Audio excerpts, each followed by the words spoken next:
Welcome to That's Good Speaking in Tongues. I'm your host, Brandon. The Chiefs are Super Bowl champions, which means it's time you accept Satan as your Lord and Savior, Perna. I was actually able to deduce a Chiefs guaranteed Super Bowl win during my 10 reasons the 49ers will win the Super Bowl episode. It started with Larry Johnson's incessant tweeting about Lucifer and the number 666. Holy shit, Larry Johnson might be onto the devil is real! The devil! It's me, O.J. Mahomes. If you don't think numbers are important or related to the devil, let me remind you, Andy Reid won his first Super Bowl on 02/02/2020, a palindrome numerical day, which was also his 222nd victory as a head coach. So, I will recap the Super Bowl, highlighting everything from the unexplainable to the best dance move we've ever seen.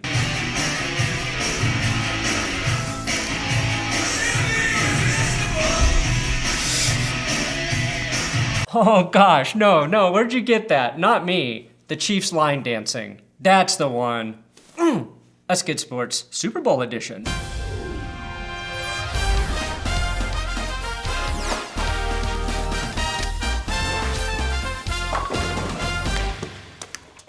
Please subscribe to this YouTube channel. Today though, I have an urgent PSA, Pubic styling announcement, sponsored by Manscaped. The breaking news is that your balls have never been safer. The Lawnmower 3.0 is now available. After more than 18 months of development, the Lawnmower 3.0 is the greatest ball trimmer ever created. The 3.0 features an LED light to illuminate the darkest crevices when grooming below the belt. A new no-slip, diamond-textured grip, new anti-tug trimmer guards, and the advanced skin-safe technology that won't cut your balls, which your testes testified in the name of with the Lawnmower 2.0.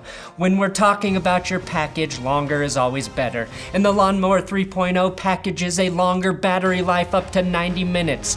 I have a new promo code, SPORTS20.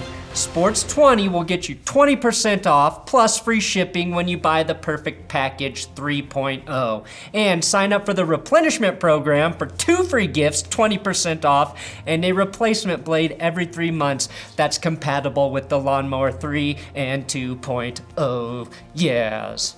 This has been a Pubic styling announcement.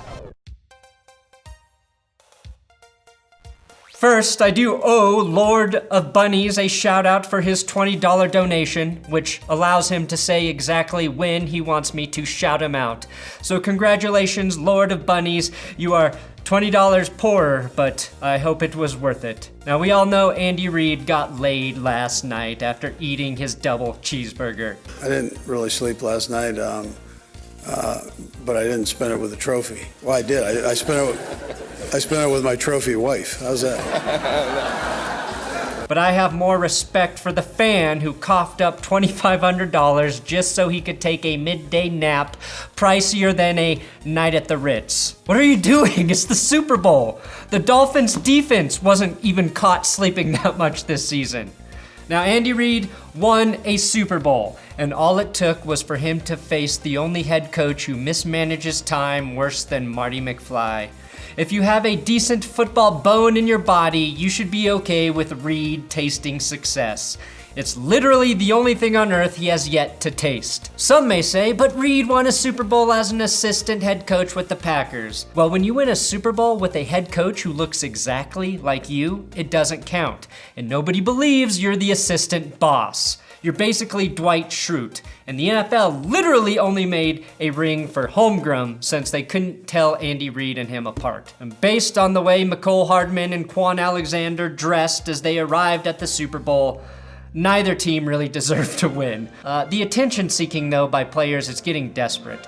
That's all I'm saying. It's disgusting and annoying, and I'm just sick of it. It's just pathetic. It's like, come on, we get it. We see you, We're paying attention to you.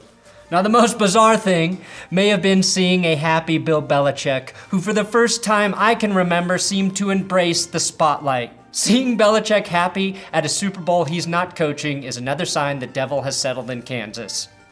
Yes, and Missouri. Donald Trump congratulated the state of Kansas after the win, which pissed off all of Missouri and the Missouri-based Chiefs fans.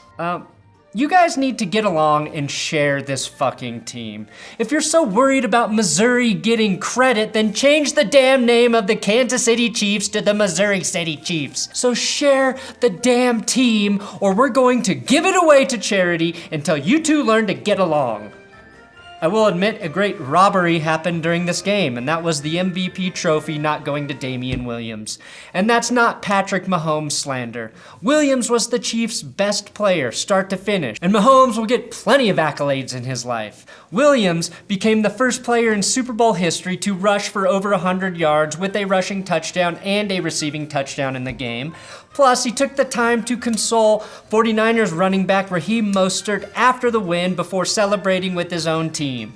Both guys were undrafted, landed with the Dolphins, and really had to fight for every opportunity in the league.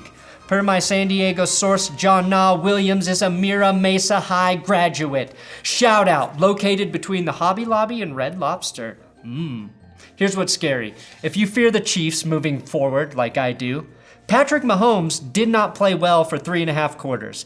He missed quite a few throws, threw 2 picks, was mostly pedestrian, and still won the Super Bowl. That is terrifying. The most underrated part of the Chiefs' win were the 2 batted passes in the 4th quarter by the Chiefs' defensive line. Chris Jones came up huge on a 2nd and 5 with 5.5 minutes left in the game, which is exactly why he was ready to party all fucking night. We've been a party all fucking night. But all fucking night? All fucking night. All fucking night. They know what time it is. Nick Bosa tipped a Patrick Mahomes pass on the 2nd play of the game, and for the first time, I agree, he was actually helping to make America great again. The 49ers used an end around to Deebo Samuel to get across midfield on their opening drive, started pulling out all the trickery early, while fans on Twitter were complaining about the Fox on-screen score graphic, which makes no sense to me. This is why no matter what you do, someone out there will find a reason to bitch. I could make a video complimenting every single team in the league, and some asshole would be pissed saying I was too complimentary. Now, the 49ers took over 6 minutes off the clock to score on that opening series, but settled for the field goal. Now, the first injury of the game came to 49ers safety Jimmy Ward, who made the grave mistake of trying to lay the wood on the Devil's favorite son, Patrick Mahomes. Until the 4th quarter, that was Mahomes' best play, taking a hit like he was dating one of his fellow teammates. Ward knocked the ball loose there, but it popped out of bounds faster than Mahomes' knee popped back into place mid-season, which set up the first big coaching decision of the game, because Mahomes lost the first down due to the fumble, which resulted in a 4th and 1.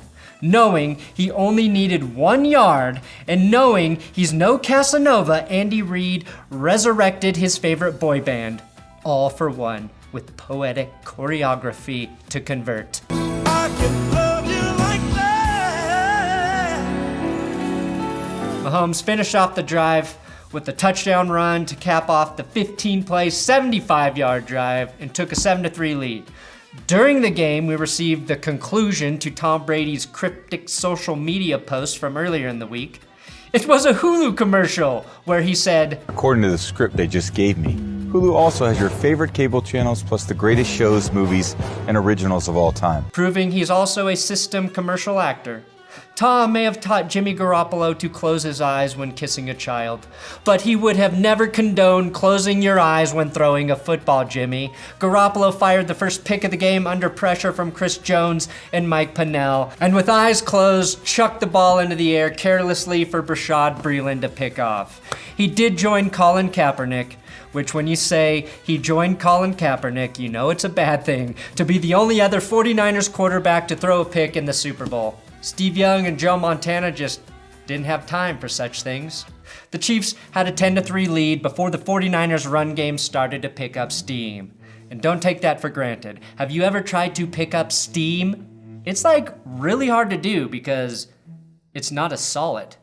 Now Debo, Coleman, and Mostert were all making plays on that drive to set up the most prestigious touchdown in Super Bowl history, a catch and run by Harvard fullback Kyle Juszczyk. The last fullback to find the dirt that pays in the big game was Mike Allstott, who also did it against an AFC West team. With less than 2 minutes and a half, the Baby Nut commercial aired, which was so distracting, Kyle Shanahan forgot to call a timeout when the Chiefs were punting. I think he was perplexed as to how Andy Reid could be in two places at the same time and didn't know why Terry Bradshaw was consoling him. John Lynch definitely wanted Shanahan to call the timeout, and after Jeff Wilson nearly broke free getting to midfield, this looked like a gaffe by Kyle Shanahan. George Kittle followed that with a catch deep in Niners territory, which was called back due to quite possibly the most cowardly pass interference call in Super Bowl history. If you're a Chiefs fan, you love this call. If you're a football fan, you hate this call. If you say you're a football fan and you like this call, you're actually a communist traitor and should only be allowed to watch 80s ESPN bowling highlights for the rest of your life. Now, if Tyreek Hill and Frank Clark can lie about what a push is, so can the NFL. If a defender is going to reach out his arms and there is mutual hand fighting, you can't throw a flag. And trust me, I know a thing or two about mutual hand stuff. And this call affected the outcome of the game. 3 points before half would have put San Francisco down by 1 late in the fourth. I'm not saying this is what cost the 49ers the game, but it's a bad flag, and the game was tied 10-10. After the half, 49ers kicked a field goal. Patty Mahomes tossed a pick, which is more rare than the way Andy Reid takes his steak. The 49ers took advantage of their extra possession, and Kyle Juszczyk, the only man to Harvard harder than Ryan Fitzpatrick, came within feet of solidifying himself as the front runner for MVP. San Fran went up by 10, but we were ultimately robbed of a fullback MVP. Now this is the stat that's going to haunt Kyle Shanahan like a Sam Darnold hallucination mid-game until Shanahan wins a Super Bowl. In the fourth quarter now, Kyle's offense has been outscored 46-0 in his 2 Super Bowl losses. Had Jimmy G been able to, say, make this throw to Emmanuel Sanders, we would not be talking about Shanahan or why he strayed from the run game late or the loss. We'd be talking about how Patrick Mahomes looked human, which he did, until he didn't and played perfect football in the fourth. The Chiefs also had the extra advantage that usually goes to the Patriots: the officials in their pocket. Throwing the play where Jimmy Garoppolo was rocked in the face by a helmet, and that is 3 bad calls, all affecting the 49ers negatively. Hell, Kyle Shanahan won a key challenge on a Tyreek Hill dropped pass, which pushed the Chiefs back into a 3rd and 15. Great move, right? Wrong, because the one thing you never want to do is make Tyreek Hill mad about rules. Because on that 3rd and 15, Mahomes hit Hill for the biggest play of the game. That's how much the Chiefs had the refs in their pocket. The officials knew overturning the play would ultimately better the Chiefs. Mahomes, who again had far from his best game, was clutch when it mattered. People have compared Mahomes to John Elway because of his arm, but the real similarity may be the ice in their veins or their love for scooters. Johnny John John! Oh, got you again. You are gonna get got so many times by Scooter Elway. Mahomes went 5 for 5 for 60 yards to take the fourth quarter lead. I think Sammy Watkins here, beating Richard Sherman on 2nd and 7, had one of the key plays of the game. Rule number 1 of success in the NFL: have a number 1 wide receiver as your 4th best receiving option, and you will win a lot of games. Mahomes fired the lead-taking tuggle bum on this throw to Damien Williams, who made his touchdown as close of a call as you will ever see. Did he step out of bounds before the ball crossed the plane? Don't know, but I've been saying this for years. To help the review process, all players need cameras in their eyeballs. So we have every angle and we can see the ball down to a mouse's pube of accuracy. Now they say Mahomes is where the heart is, but Tony Bennett said, "I left my heart in San Francisco." What does that mean? It means Drew Lock better be fucking great, or I'm going to get real tired of reviewing Chiefs Super Bowls. The worst part of the Super Bowl, besides the outcome, was that they dumped orange Gatorade on Andy Reid and not red Kool-Aid. Knowing that the game was fixed for the Chiefs, how could you not have prepared for the most obvious celebration in NFL history? It's a mystery that will never be solved. Sort of like Patrick Mahomes' voice.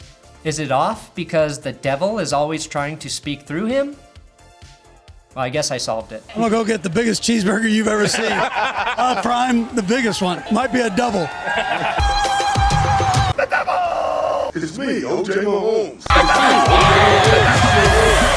Thanks for watching another episode of That's Good Sports. Please subscribe here on YouTube. XFL starting next week. I got a big collab coming up this week to cover the XFL, so come back Tuesday to check that shit out. I'm on Twitter, Instagram, @Brandon Perna, if you want to follow me on those socials.